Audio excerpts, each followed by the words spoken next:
Here in the heart of the island of Newfoundland, nestling at the mouth of the Gulf of St. Lawrence, lies its caribou country, stretching away mile after mile through fields, lake, and forest. Let's join Lee Wolf, internationally famous sportsman, at a wilderness camp, where he and Jim John, one of the province's most famous guides, are topping off preparations for a caribou hunt with a typical Newfoundland mug-up. They travel the high and fairly open country in search of game and watch a flock of Canada geese fly away in an easy climb. It is September, and the young geese of this brood have grown large and strong, almost ready for the long migration that will soon take them far to the south for the winter. Heavy from their rich feeding of berries at this season, geese too are appetizing and satisfying game. But the interest of this hunt is centered on seeking out a big caribou stag. And somewhere out on the high rolling country, beneath the flying geese, the hunter is sure to find one.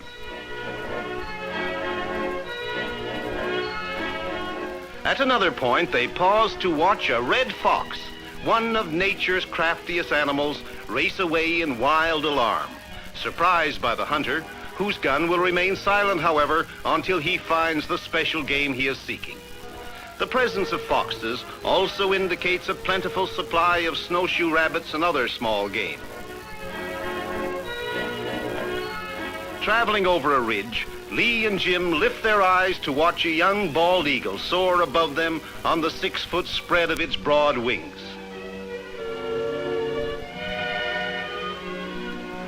Entering a small glade in the forest, a sudden movement draws their eyes. These are female caribou, or does. Does sometimes have small horns that differ in shape from those of a stag, and the doe also lacks the distinctive white neck ruff worn by the male at this season. These does take little alarm at the first men they have ever seen and move off unhurriedly.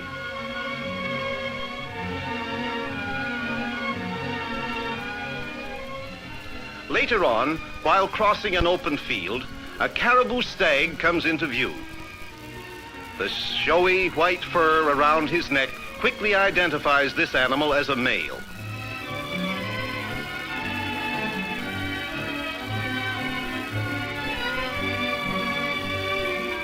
But a study of his antlers through the binoculars shows him to be a young stag, whose horns lack the majesty they will attain when he is fully grown.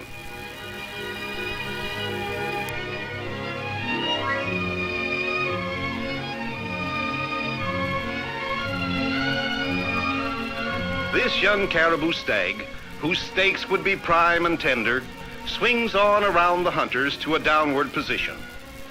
Spared because his antlers failed to measure up to the requirements of this discriminating hunter, he becomes one of the few stags ever to stand out in the open and watch a hunter turn his back and walk away.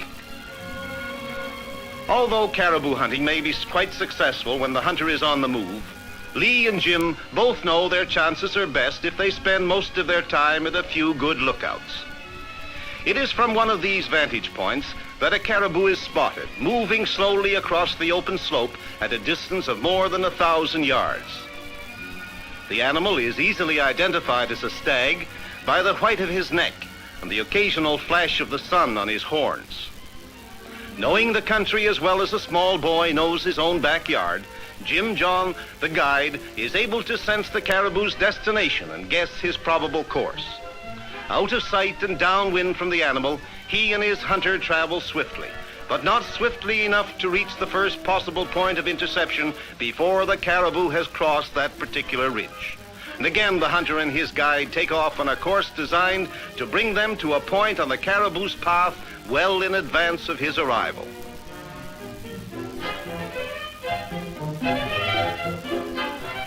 This fully grown caribou stag, sleek and beautiful, weighs nearly 400 pounds and carries a truly impressive set of antlers, a splendid trophy, and a bountiful supply of fine wild meat.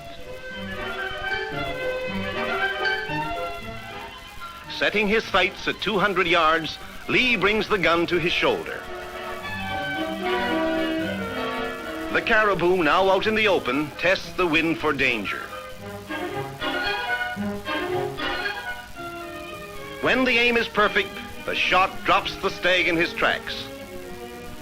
Hunting is the regulated harvesting of Newfoundland's game crop, designed to give the greatest return in sport as well as in meat, something that is particularly valuable in a province where few domestic animals are raised for slaughter.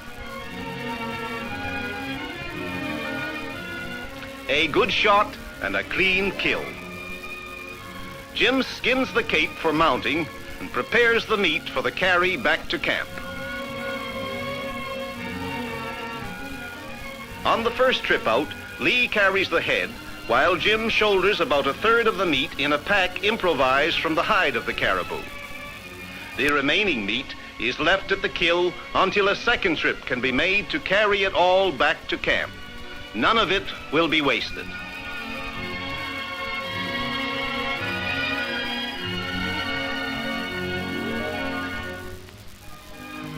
Now Lee Wolf exchanges his rifle for a shotgun, and from caribou hunting, he turns his attention to the great game bird of the northern barrens.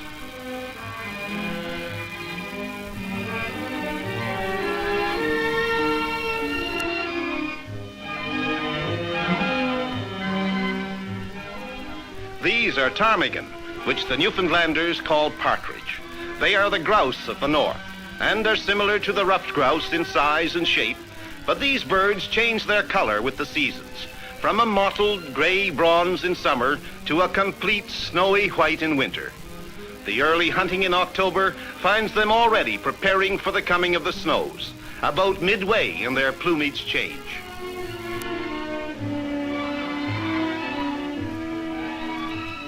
Ptarmigan hunting is done in open country, on the wild meadow, the barrens, and the burned over areas, where it is easy to follow the movements of the setter as he covers the ground in his search for the scent of birds.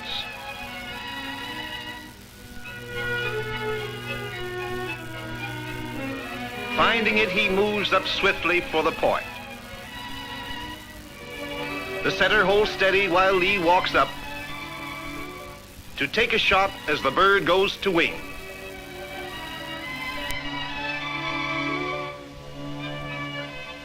And to complete a double for a second ptarmigan as it roars into flight from another quarter. The bird flights in this film are slowed to half speed. Actually, ptarmigan fly as fast as ruffed grouse or quail and are equally sporting.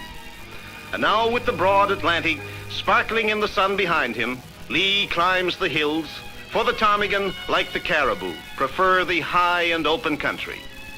Less wary than the big game animals, however, the Newfoundland ptarmigan are found in areas readily accessible by boat, train, or highway. Again, the setter finds the scent of game and carefully works up to a point. The birds flare into flight, and Lee shoots, but right through a hole in the middle of the covey. And off they go, every last one of them, over the ridge and out of sight. Ptarmigan like these are often found in coveys of from 8 to 14 birds. But there's always a consolation to be found for a missed shot on this hunting ground. The tart red partridge berries, which cover much of the ptarmigan country, and the endless acres of blueberries furnish an occasional snack for the gunner. And these berries also form a major part of the diet of the birds and give them that special and unforgettable flavor.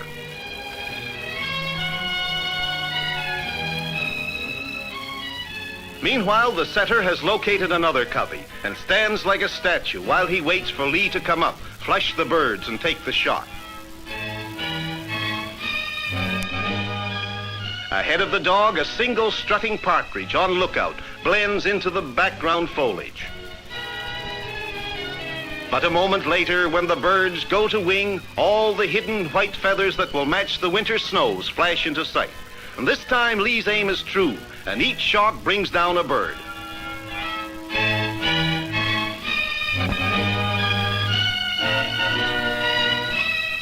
Two more tasty ptarmigan are one step closer to the oven. Newfoundland's ptarmigan are great game birds, hunted in beautiful cover, where the gunner has excellent visibility and the dog has plenty of room to work.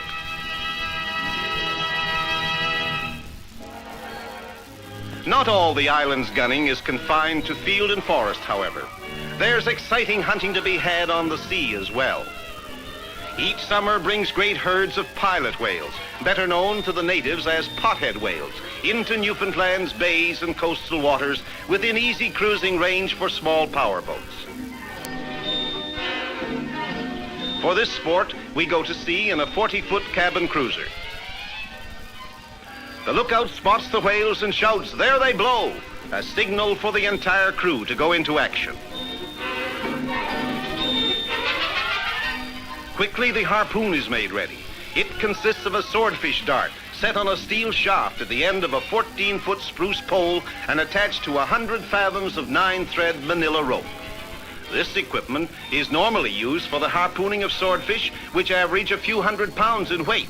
But it is very light gear for these pilot whales, whose weight is counted in tons instead of hundreds of pounds.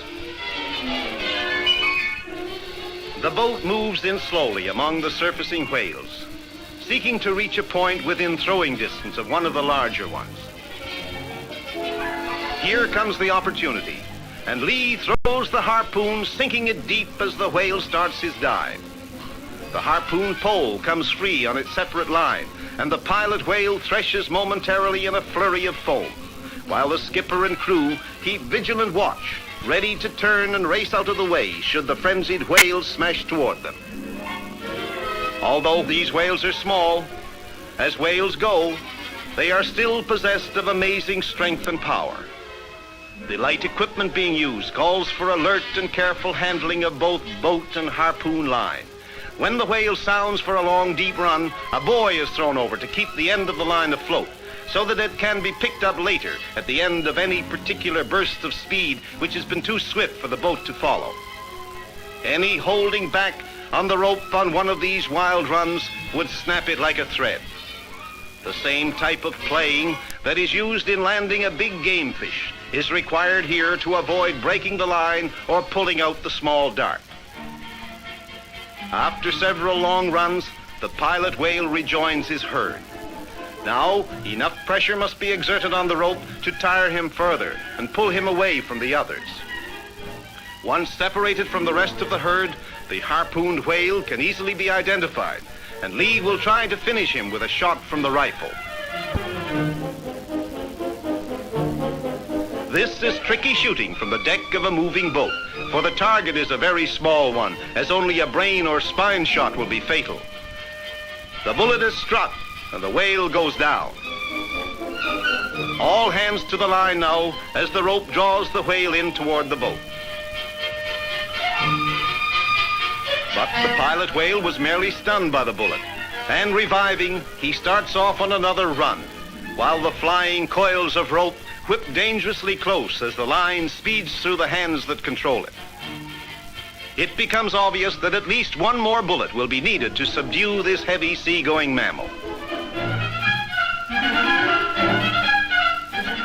Now the shallow angle of the rope indicates the whale will soon come up again for breath. And as he breaks the surface, another slug strikes home.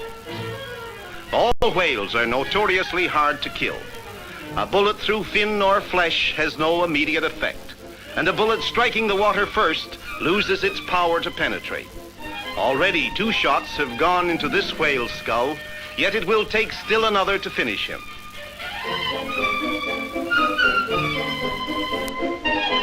This too is a period of danger when the pilot whale, held close by the rope, but still strong and unpredictable, may strike at the boat with a wild rush.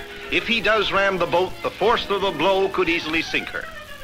Final shot, centering in the eye, ends the battle. The head of each pilot whale contains a store of very valuable oil. The blubber is used for various manufacturing processes, while the meat serves as food for nearby fur farms. This is a valuable catch. This is sport with a purpose.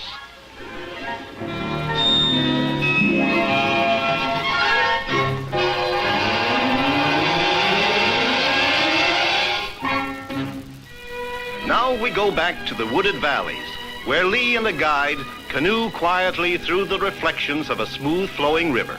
This is moose country in the early fall. Paddle blades dip quietly among the lily pads that line the shallows. Lily pads whose stems and roots are one of the favorite foods of the moose. A calf moose swims across the river in advance of the canoe. This is just a baby moose, not yet 6 months old, yet he weighs about 200 pounds and is already an accomplished swimmer. Approaching the shore, this young and frightened moose encounters some difficulty getting through the alders. When he gets his full growth, he'll be able to crash through them as if they were mere straws. Farther along the stream, a cow moose, mother of the calf, takes a quick look at the hunter and his guide before disappearing into the bush.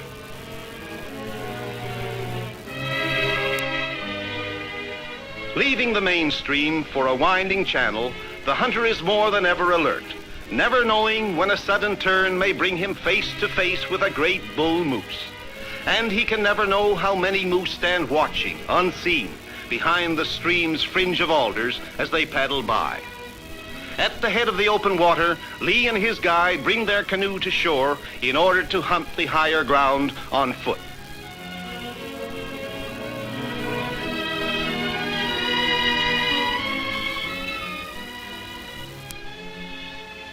Moose were not native to Newfoundland, but were introduced in 1905. The island suited them well and they flourished. The evergreen forests with their scattering of birch, aspen and maple give protection from the winter storms and some subsistence feeding. The broad fields are rich in summer food, and the moose travel the soft marshy ground with ease, though some spots may prove tough going for the hunter. Water and the rich growth of swampy shores are everywhere. This is wilderness hunting, where a man need not clothe himself in scarlet, and where any water he finds will be safe to drink.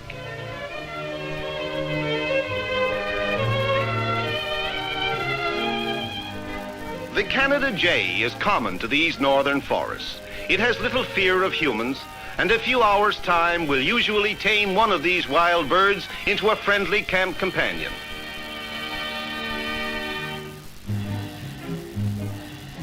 Hidden in the alders now, our hunter and his guide watch and wait as they hear a moose approaching.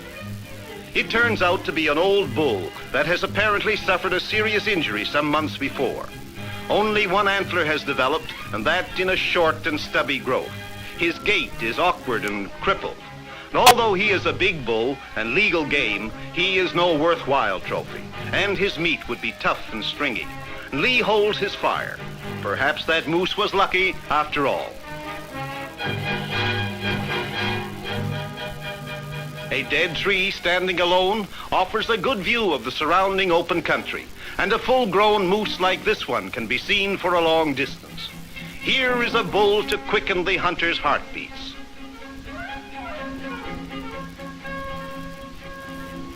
Knowing the terrain thoroughly, the guide chooses the path as they cut through the alders to stalk the moose. But at the end of the stalk, the success or failure of the hunt depends upon the gunner himself, when there is just time for a single shot as the big bull breaks for the timber 150 yards away. The hunter's bullet is the most merciful death a game animal can hope for. Otherwise, he must eventually succumb to disease, predators, or starvation. Rarely, if ever, does he die of old age. Lee uses caution in approaching this bull, which weighs in the neighborhood of 1,000 pounds. A single well-placed shot has brought down a magnificent trophy and harvested many hundreds of pounds of choice meat. The massive head and some of the meat come out on the first trip, with the balance of the meat to be carried out later. A canoe trip, combined with either hunting or fishing, or both, makes an interesting vacation. The canoe travels silently and easily along the natural highways of the backcountry. Through intimate narrow channels, down broad stretches of quiet water, and safely through the deep runs amid tumbling white rapids that lead back to the base camp.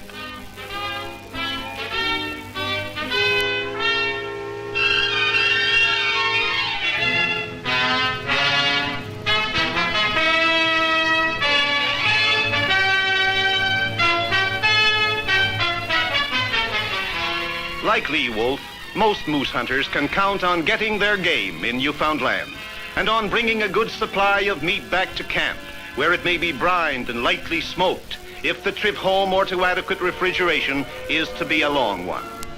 They can look forward to choice moose steaks, sizzling aromatically over a blazing wood fire, and to returning home with an outstanding trophy from the province of Newfoundland, where sport is at its finest.